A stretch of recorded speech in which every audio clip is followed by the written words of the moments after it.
이 괴로움은 어디서 오는 걸까? 사람은 누구나 살아가며 크고 작은 괴로움을 마주합니다. 그 괴로움은 외부의 환경에서 오는 것도 있지만 많은 경우 우리 마음에서 스스로 만들어낸 고통, 곧 번뇌에서 비롯됩니다. 한 생각이 일어나고 그 생각이 또 다른 걱정을 불러오고 그 걱정은 현실이 아닌데도 우리를 지치게 만듭니다. 바로 그때 우리는 번뇌의 굴레 안에 갇혀 있는 것입니다. 불교에서는 번뇌를 마음을 어지럽히고 진리를 가리는 것이라 말합니다.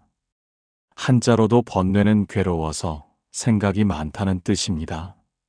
즉, 번뇌는 단지 슬픔이나 분노 같은 감정이 아니라 그 감정이 계속해서 마음을 휘감아 진실을 보지 못하게 하는 상태입니다.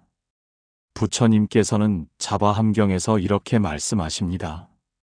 번뇌에 물들지 않은 마음은 맑고 고요하다. 그러나 탐욕과 성냄, 어리석음에 젖은 마음은 세상의 이치를 있는 그대로 보지 못하게 된다. 괴로움은 늘 현실과 함께 있지 않습니다. 많은 괴로움은 아직 일어나지 않은 일, 혹은 이미 지나간 일에 대한 생각과 해석에서 비롯됩니다. 예를 들어 누군가의 말 한마디에 괜히 마음이 불편해지고 그 사람이 나를 싫어하는 건 아닐까? 내가 뭔가 실수를 했던 건 아닐까? 이런 생각이 꼬리를 물고 이어집니다. 그러나 그 대부분은 내가 만들어낸 이야기일 뿐입니다. 부처님은 법구경에서 다음과 같이 경고하십니다. 마음은 모든 것의 선두이다. 마음이 맑으면 그 말과 행동도 맑고, 마음이 어지러우면 그 말과 행동도 괴로움을 낳는다. 즉, 괴로움의 뿌리는 외부가 아닌 내면의 마음이라는 뜻입니다. 번뇌를 없애려 하지 말고 알아차리라. 많은 이들이 번뇌를 없애려고 애를 씁니다. 하지만 번뇌를 억누르거나 없애려는 노력은 오히려 마음을 더 조이게 만들고 긴장하게 합니다. 불교에서는 번뇌를 억제하는 대신 있는 그대로 알아차리는 것을 강조합니다. 이것이 바로 곧 마음 챙김의 시작입니다. 중화함경에서는 다음과 같은 말씀이 나옵니다. 어리석은 이는 번뇌를 끊으려 애쓰고 지혜로운 이는 번뇌가 일어남을 관찰할 뿐이다. 그리하여 번뇌는 저절로 사라진다. 지혜로운 수행자는 번뇌를 없애려 하지 않고 그저 지금 내 마음에 이런 생각이 일어나고 있구나 하고 바라볼 뿐입니다. 이것이 괴로움을 흘려보내는 첫걸음입니다. 부처님은 모든 존재가 인연에 따라 생기고 사라진다는 연기의 법칙을 설하셨습니다. 우리 마음속 번뇌 또한 어떤 인연에서 비롯된 것이며 그 인연이 사라지면 그 괴로움도 언젠가는 사라집니다. 상응부에서 부처님은 이렇게 말씀하셨습니다. 이것이 있으므로 저것이 있고 이것이 사라짐으로 저것이 사라진다. 모든 것은 조건에 따라 생기고 조건에 따라 멸한다. 즉, 지금 우리가 느끼는 괴로움도 영원하지 않으며 언제든 흘러갈 수 있는 것이라는 진리를 말해줍니다. 괴로움을 흘려보내기 위한 첫 단계는 그 괴로움을 외면하지 않고 바라보는 것입니다. 슬픔이 찾아오면 나는 슬프다고 인정하고, 분노가 일어나면 지금 나는 화가 났구나 하고 그대로 보는 것. 이 단순한 알아차림이 깊은 번뇌로 빠져들지 않게 해주는 방파제가 됩니다. 유마경에서는 이런 말씀이 나옵니다. 마음은 본래 고요하니 다만 번뇌가 일어나 그 본성을 가릴 뿐이다. 번뇌를 알아차리면 그 자리가 곧 도요열반이다. 스승이시여, 저는 아무 일도 없는데 마음이 불안하고 답답합니다. 마치 안개 속을 걷는 것처럼 앞이 보이지 않습니다. 어느 날 부처님의 제자 한 명이 수행 중 도저히 집중이 되지 않아 고개를 떨군 채 부처님 앞에 섰습니다. 그는 조용히 눈을 떴지만 눈빛은 흐렸고 그 마음속에 일렁이는 불안과 후회가 얼굴에 그대로 드러나 있었습니다. 그 제자는 말했습니다. 스승이시여, 저는 이유 없이 마음이 산란하고 과거에 했던 일들이 자꾸 떠올라 나를 괴롭힙니다. 아무리 생각을 멈추려 해도 멈춰지지 않습니다. 이 번뇌를 없애고 싶은데 어떻게 해야 합니까? 부처님은 조용히 말씀하셨습니다. 번뇌는 연기와 같고 불꽃과도 같다. 처음에는 작지만 알아차리지 못하면 마음을 불태우는 불이 된다. 부처님은 제자의 손을 잡고 근처의 들판으로 데려가셨습니다. 바람에 흔들리는 억새풀 사이로 작은 불씨 하나가 바람결에 스르륵 번져가는 모습을 가리키며 말씀하셨습니다. 사소한 생각, 그 한 조각이 바로 이것이니라. 처음에는 작고 가볍다. 그러나 바람을 만나면 커지듯 번뇌도 그 생각에 붙들리고 매달릴수록 커지고 자란다. 그 말을 들은 제자는 조심스럽게 털어놓았습니다. 사실은 스승님, 수행에 들어가기 전 마을에서 어머니와 심하게 다툰 일이 있습니다. 어머니는 저에게 집안일을 책임지라 하셨고 저는 그 삶이 너무 답답해 도망치듯 수행자가 되었습니다. 그런데 그 일이 자꾸 떠오릅니다. 그때 어머니의 얼굴, 눈빛, 목소리까지 하나하나 다. 그 모든 것이 지금 제 마음을 짓누릅니다. 부처님은 제자의 눈을 바라보시며 부드럽게 웃으셨습니다. 부처님은 제자에게 물으셨습니다. 그때의 일은 지금 여기 있는가? 제자는 고개를 저었습니다. 아닙니다. 이미 지나간 일입니다. 그렇다면 그 일은 누구의 마음 속에서 여전히 살아있는가? 제 마음 속에서 살아있습니다. 그렇다면 괴로움은 과거 때문인가? 아니면 그 과거에 대한 너의 생각 때문인가? 제자는 잠시 침묵한 뒤 눈을 떴습니다. 제 생각 때문입니다.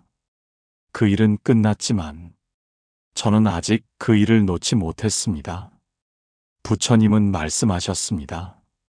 어리석은 이는 지나간 일에 얽매이고 지혜로운 이는 지금의 마음을 돌본다.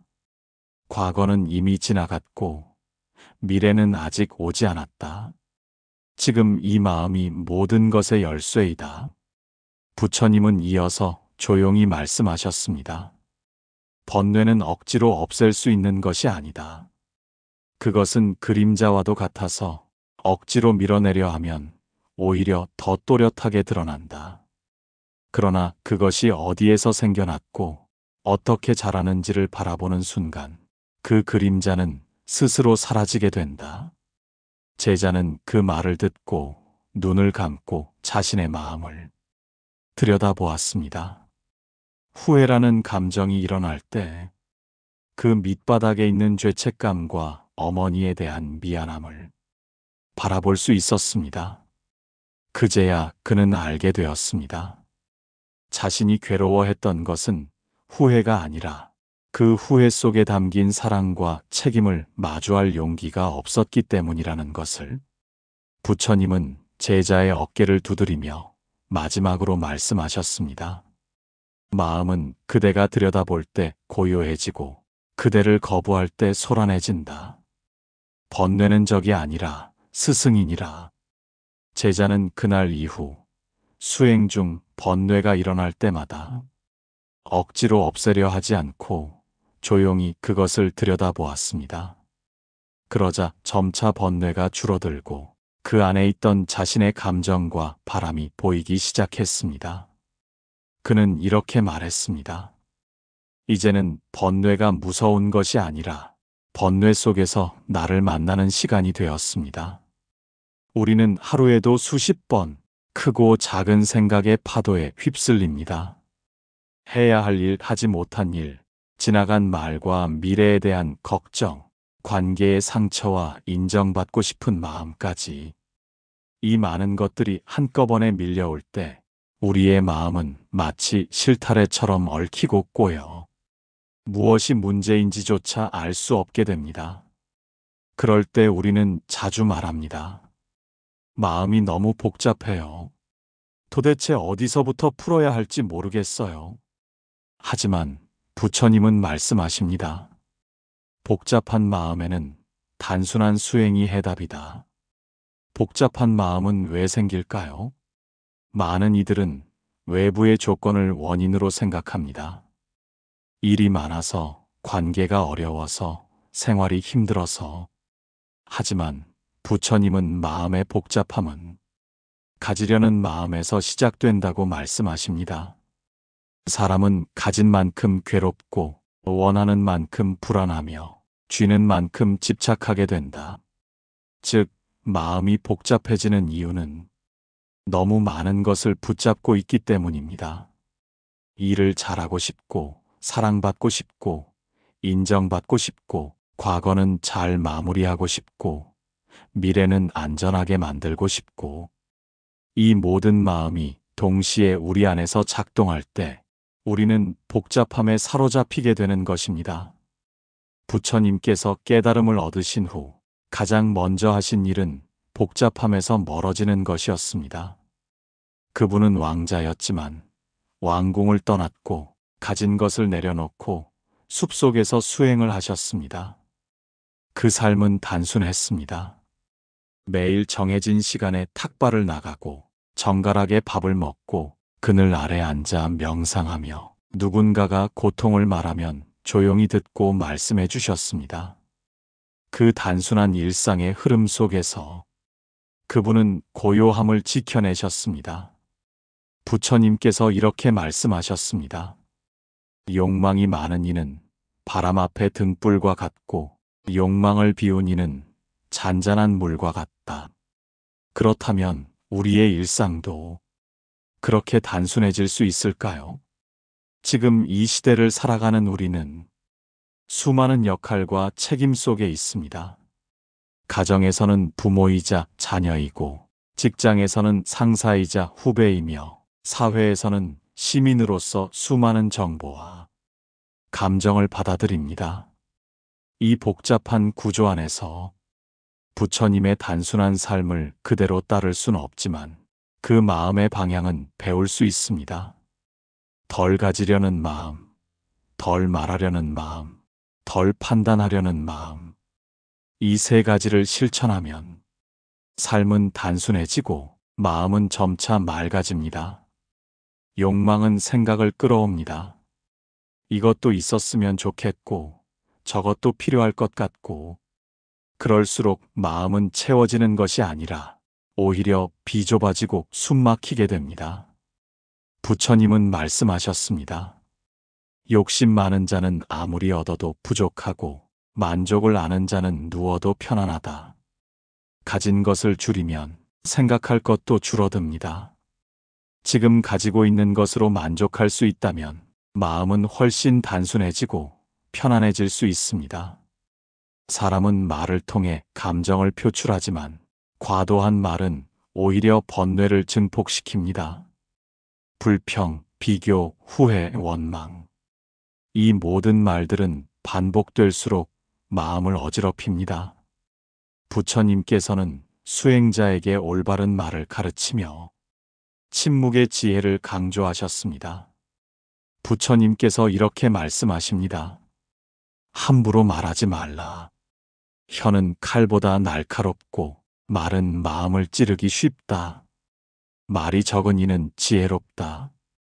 침묵은 생각의 흐름을 멈추게 하고 마음의 복잡함을 가라앉히는 멈춤의 기술입니다. 마음이 복잡할 때 우리는 모든 일에 좋다, 나쁘다, 맞다, 틀리다를 따집니다. 그 판단이 끊임없이 새로운 생각을 만들어내고, 생각은 감정으로 바뀌며 또 다른 판단을 낳습니다. 이 악순환의 고리를 끊기 위해선 판단을 잠시 멈추는 연습이 필요합니다. 중화함경에 이런 말씀이 있습니다. 있는 그대로를 보는 자는 번뇌가 없다. 그러나 판단으로 바라보는 자는 끊임없이 마음이 흐려진다. 판단을 멈추면 모든 것이 그냥 일어났다 사라지는 현상이 됩니다. 좋고 나쁨의 프레임이 거치면 그 자리엔 고요한 마음이 드러나기 시작합니다. 어느 날 한 제자가 괴로운 얼굴로 부처님께 다가왔습니다. 그는 수행 중에도 자꾸만 마음속에 떠오르는 후회와 걱정 때문에 괴로워하고 있었습니다. 그는 고개를 숙이며 말했습니다. 세존이시여, 저는 정말로 마음을 내려놓고 싶습니다. 그런데 아무리 노력해도 그 생각들이 떠나질 않습니다. 어떻게 하면 내려놓을 수 있습니까? 부처님께서는 그 제자의 어깨를 다정히 바라보시며 조용히 웃으셨습니다. 그리고 천천히 물었습니다. 너는 무엇을 놓고 싶은가? 제자는 대답했습니다. 과거의 실수입니다. 제가 지혜롭지 못해 상처 준 이들이 있고 또 너무 후회되는 말과 행동들이 있습니다. 그걸 자꾸 생각하게 되고 죄책감이 떠나지 않습니다. 부처님은 제자의 말을 들은 후 조용히 땅에 떨어진 마른 나뭇가지를 집으셨습니다. 그리고 말씀하셨습니다. 이 가지를 손에 쥐고 내 손등 위로 올려보아라. 제자가 그렇게 하자 부처님은 말씀을 이으셨습니다. 이 나뭇가지는 무게가 거의 없지만 내가 계속 손등 위에 얹고 있다면 점점 무거워질 것이다. 지금 너의 마음도 같다. 이미 지나간 일을 다시 쥐고 있기 때문이다. 자바함경에 이런 말씀이 있습니다. 그대는 이미 두 개의 짐을 지고 있다. 하나는 과거의 일이고 다른 하나는 그것을 내려놓지 못하는 집착이다. 부처님의 이 말씀은 매우 깊은 가르침을 담고 있습니다. 과거의 고통은 이미 한 번 일어난 일입니다. 그것 자체로도 충분히 괴로웠습니다. 그런데 우리는 그것을 계속 생각하며 두 번째 고통을 만들어냅니다. 왜 그랬을까? 그때 그렇게 하지 말걸. 지금이라도 뭔가 해야 하나. 이렇게 과거를 놓지 못하고 다시 움켜쥐면 고통은 계속 반복되며 우리를 지치게 만듭니다. 많은 사람들이 내려놓는다는 말을 체념이나 포기로 오해합니다. 하지만 부처님께서 말씀하신 내려놓음은 단념이 아니라 스스로를 허락하는 자비로운 행위입니다. 내려놓는다는 것은 내가 더 이상 그 고통에 사로잡히지 않도록 스스로에게 평화를 허락하는 것입니다. 더는 자책하지 않아도 된다고, 더는 붙잡지 않아도 된다고. 한불자 노신사께서 법회 중 이런 고백을 하셨습니다. 젊은 시절 동업자에게 큰 배신을 당하고 사업과 신뢰, 돈까지 모두 잃었다고 합니다. 그 후 수십 년 동안 그는 그 인간만 아니었어도 하는 원망을 가슴에 품고 살았습니다. 그러던 중 어느 날 불교 수행 모임에서 한 스님의 법문을 듣고 펑펑 울었다고 합니다. 내려놓는 건 그 사람을 용서하는 게 아니라 나 자신을 해방하는 것이구나. 그날 이후 그는 스스로에게 이렇게 말하기 시작했습니다. 이제는 그 마음, 나도 괜찮아. 그렇게 조금씩 놓기 시작하자 수십 년 묵은 괴로움이 풀려나가고 몸까지 가벼워졌다고 말했습니다. 생각을 멈추려 하지 말고 흘려보내라. 떠오르는 생각을 억지로 지우려 하지 말고 구름처럼 지나가도록 그냥 두세요. 많은 사람들이 괴로움의 원인을 외부에서 찾습니다. 사람 탓, 환경 탓, 운명 탓. 하지만 부처님은 분명하게 말씀하셨습니다. 괴로움은 외부에서 오는 것이 아니라 우리 마음 속에서 자라는 것이다. 인생에는 분명히 힘든 일들이 있습니다. 실직, 이별, 질병, 실패. 그런 일이 닥치면 당연히 괴롭고 힘듭니다. 하지만 부처님은 그 일이 괴로움을 만드는 직접적 원인은 아니라고 하셨습니다. 그것은 마치 씨앗과 같습니다. 씨앗은 땅에 심겨져야 싹이 트고, 싹이 트려면 물과 햇빛 같은 조건이 필요하죠. 괴로움도 마찬가지입니다. 외부 사건은 씨앗이고, 그 씨앗을 키우는 것은 우리 마음속의 습관, 집착, 어리석음입니다. 부처님은 중화함경에서 이렇게 말씀하셨습니다. 좋은 토양에는 좋은 씨앗이 자라고 나쁜 토양에는 나쁜 씨앗이 자란다. 너희 마음의 토양이 어떤가를 살펴라. 우리 마음이 부정적인 생각, 분노, 집착, 무지 같은 나쁜 토양이면 외부 자극에 의해 괴로움의 번뇌 씨앗은 쉽게 싹트고 자랍니다. 그러나 마음을 잘 가꾸어 깨달음의 토양으로 만들면 괴로움을 키우는 씨앗이 자라지 못합니다. 어느 날 제자가 부처님께 질문했습니다. 스승이시여, 저는 항상 외부 상황 때문에 괴롭습니다. 왜 저는 남들보다 더 힘들게 느끼는 걸까요? 부처님은 조용히 말씀하셨습니다. 그대가 보는 세상은 마음의 거울이다. 마음이 맑으면 세상도 맑게 보이고, 마음에 먼지가 있으면 세상도 흐리게 보인다. 제자는 이해하지 못한 채 다시 물었습니다. 그렇다면 어떻게 해야 마음을 맑게 할 수 있습니까? 부처님은 미소 지으며 답하셨습니다. 먼저 그대 안에 어떤 씨앗이 심겨져 있는지 살펴라. 그리고 그 씨앗이 자라지 않도록 지혜의 물과 자비의 햇빛으로 마음을 가꾸어라. 한 젊은 여성은 오랜 기간 직장에서의 스트레스와 인간관계 문제로 괴로워했습니다.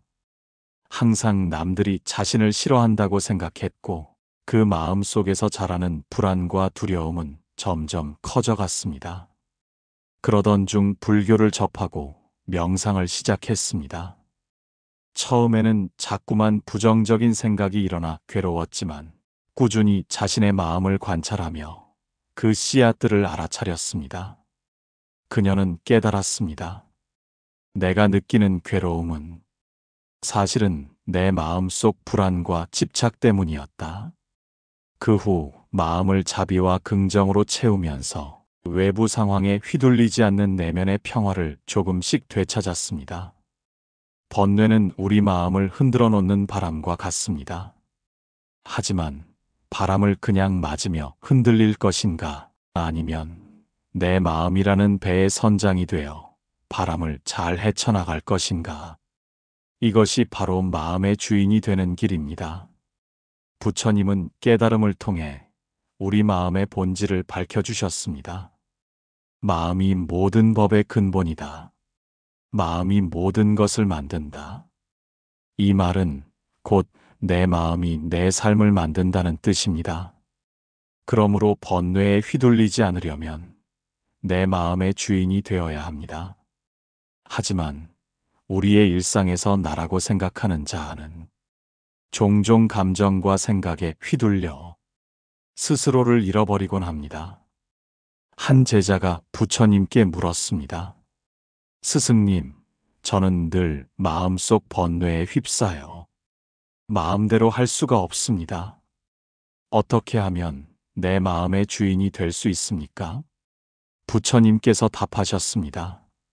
그대가 마음을 주인으로 만드는 첫 걸음은 마음의 주인이 마음의 노예가 되지 않는다는 것을 아는 것이다. 마음의 주인은 욕망과 분노, 미움의 노예가 아니다. 그대가 이 사실을 알면 이미 마음의 주인이다. 제자는 혼란스러운 표정으로 다시 물었습니다. 그렇다면 마음의 주인이 되려면 구체적으로 무엇을 해야 합니까? 부처님은 말씀하셨습니다. 첫째, 마음의 움직임을 알아차려라. 둘째, 그것에 휘둘리지 말고 관조하라. 셋째, 번뇌가 일어날 때마다 이것은 마음의 흔들림일 뿐 나 자신이 아니다라고 깨달아라. 부처님은 또 이렇게 말씀하셨습니다. 번뇌는 그대의 마음에 머무르는 손님이다. 손님은 언제든 떠나가고 다시 오지 않을 수도 있다. 그대를 괴롭히는 손님을 붙잡지 말고 가볍게 대해라. 한 청년은 감정 기복이 심해 쉽게 화를 내고 불안해했습니다. 그러던 중 부처님의 가르침을 듣고 자신의 마음을 관찰하는 훈련을 시작했습니다. 처음에는 감정을 억누르려 했지만 곧 그것이 번뇌를 키운다는 걸 깨달았습니다.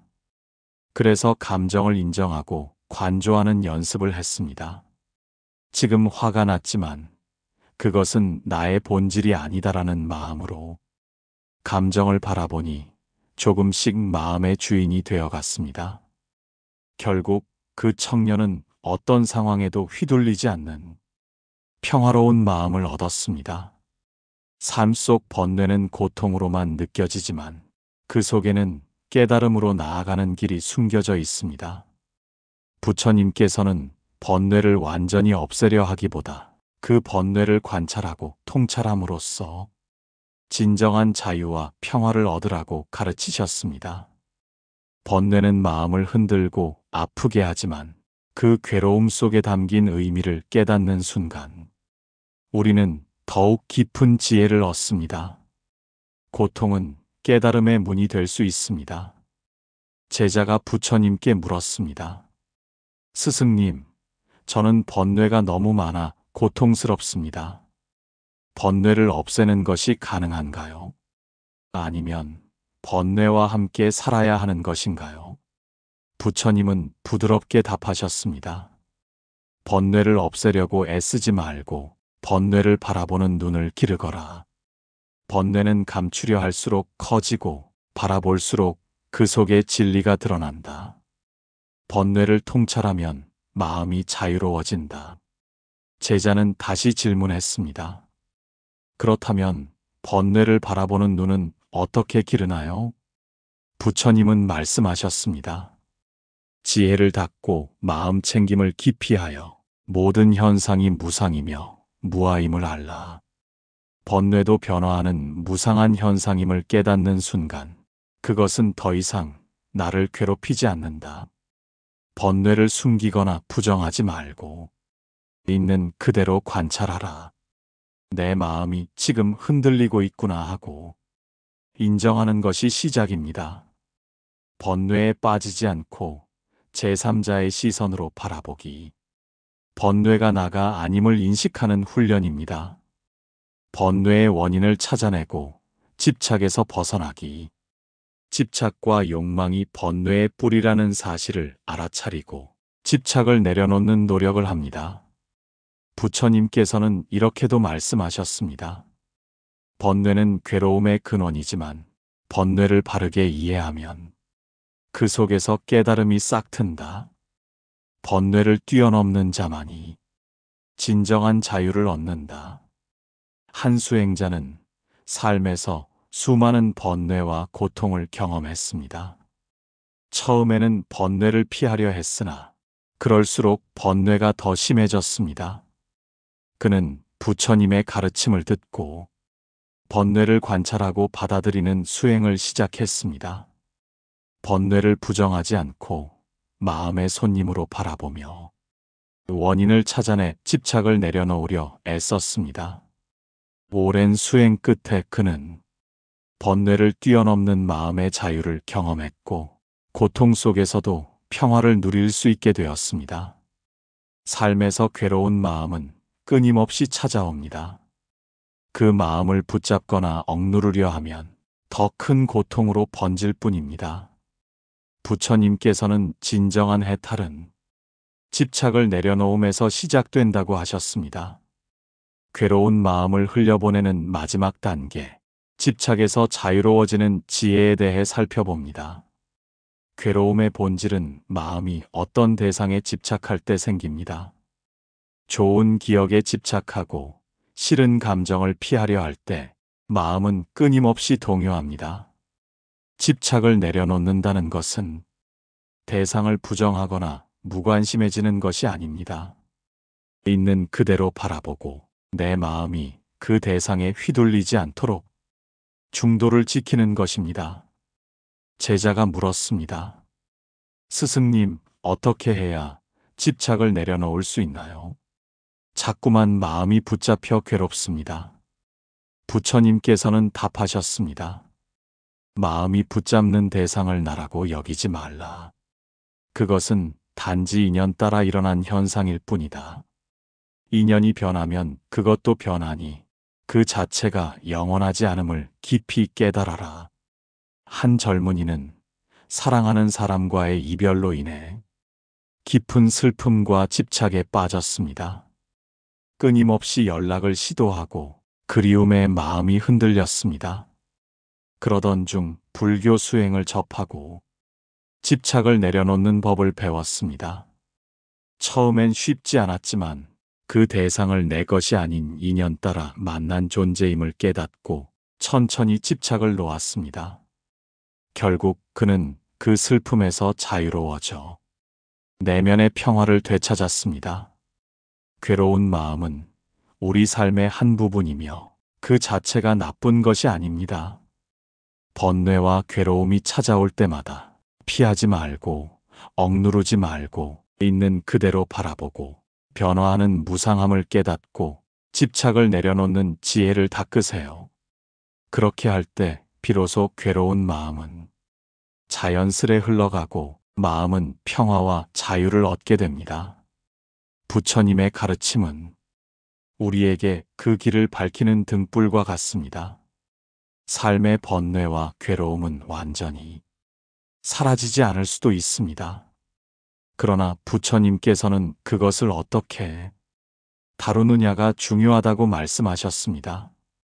괴로운 마음을 다스리는 완성의 길은 지혜와 자비를 함께 닦는 데 있습니다. 괴로운 마음이 일어날 때 우리는 그것을 지혜로 바라보고 자비로 품어야 합니다. 지혜는 괴로움의 실체를 꿰뚫어 보는 눈이며 자비는 그 괴로움에 대해 따뜻한 마음으로 대하는 태도입니다. 이 두 가지가 함께할 때 마음은 진정한 평화와 자유를 경험합니다. 한 제자가 스승께 여쭈었습니다. 스승님, 괴로운 마음이 계속되어 괴롭습니다. 지혜만 있으면 충분한가요? 자비도 필요할까요? 부처님은 자바함경에서 이렇게 말씀하셨습니다. 지혜만 있고 자비가 없으면 차갑고 무정하며 자비만 있고 지혜가 없으면 어리석고 길을 잃는다. 지혜와 자비는 서로를 돕는 두 날개와 같으니 함께 닦아야 한다. 한 수행자는 마음속 깊은 괴로움을 지혜로 관찰하려 했지만 자비가 부족하여 스스로를 너무 엄격하게 몰아세웠습니다. 결국 번뇌는 더욱 깊어졌고 자신에게 상처를 주는 악순환에 빠졌습니다. 스승의 가르침에 따라 이제는 자신의 괴로운 마음에 자비를 보내며 지혜롭게 바라보는 수행을 병행했습니다. 그는 점차 마음의 균형을 찾아가며 내면의 평화를 회복할 수 있었습니다. 괴로운 마음에 머무르지 말고 지혜로 관찰하세요. 내 마음에도 자비를 베풀며 스스로를 따뜻하게 품으세요. 집착을 내려놓고 무상함을 받아들이세요. 번뇌와 괴로움을 성장의 기회로 삼으세요. 괴로운 마음은 누구에게나 찾아오지만 그 마음을 어떻게 다스리느냐에 따라 삶이 달라집니다. 부처님의 가르침대로 지혜와 자비를 키우고 번뇌를 통찰하며 집착을 놓는 법을 실천하면 마음은 자연스레 평화롭고 자유로워집니다. 이 길을 꾸준히 걸어가며 내면의 고요와 밝음을 향해 나아가시길 진심으로 바랍니다. 오늘도 이 긴 여정에 함께 해주셔서 감사합니다. 괴로운 마음을 흘려보내는 법, 번뇌를 다스리는 지혜와 자비의 길이 여러분의 삶에 작지만 확실한 평화를 가져다 주길 바랍니다. 부처님의 말씀처럼 모든 것은 변하며 집착을 내려놓을 때 자유가 있다. 이 진리를 늘 가슴에 품고 오늘도 행복한 하루 보내시길 기원합니다. 다음에도 더욱 깊고 따뜻한 이야기로 찾아뵙겠습니다. 감사합니다. 나무 아미타불.